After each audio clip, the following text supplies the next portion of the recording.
তাহলে শুরু করা যাক। এনএমসি আপডেটেড সিলেবাস অনুযায়ী ডেঙ্গু অ্যান্ড চিকেনগুনিয়া। ডেঙ্গুর পরিচয় হচ্ছে virus family arbovirus sub family Flaviviridae.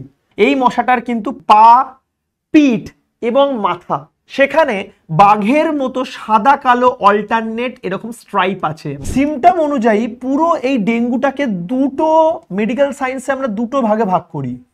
একটা হচ্ছে classic dengue, haemorrhagic dengue fever, এটাকে আমরা বলি হচ্ছে ডেঙ্গু হিমোরেজিক ফিভার। ক্লাসিক ডেঙ্গুতে প্রথম যে সিমটমটা থাকবে, ডিহাইড্রেশন হবে, ভমিটিং হবে, হাই ফিভার হবে, জয়েন্ট পেন হবে, পেন বিহাইন্ড দ্য আই হবে, যেটা দিয়ে তুই ক্লাসিক ডেঙ্গু সিমটমসগুলোকে চিনবি।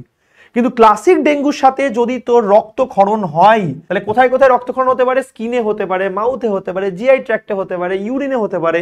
এই সমস্ত জায়গায় কিন্তু রক্তক্ষরণ হতে পারে।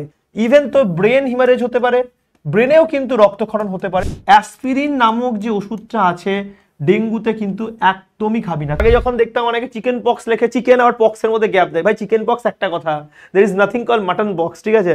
সিমিলারলি চিকুনগুনিয়াটা চিকেনের কোনো সম্পর্ক নেই। যেহেতু এডিস মশার মধ্যেই তোর দুটো ভাইরাস থাকতে পারে, ডেঙ্গু এবং চিকুনগুনিয়া, তাই অনেক সময় কিন্তু ডুয়াল ইনফেকশন করে দেয়। চিকুনগুনিয়ার হচ্ছে সিমটমের মধ্যে প্রথম lymphadenopathy, muscle pain, conjunctivitis, crippling joints হয়। So the basic difference between dengue and chikungunya is platelet.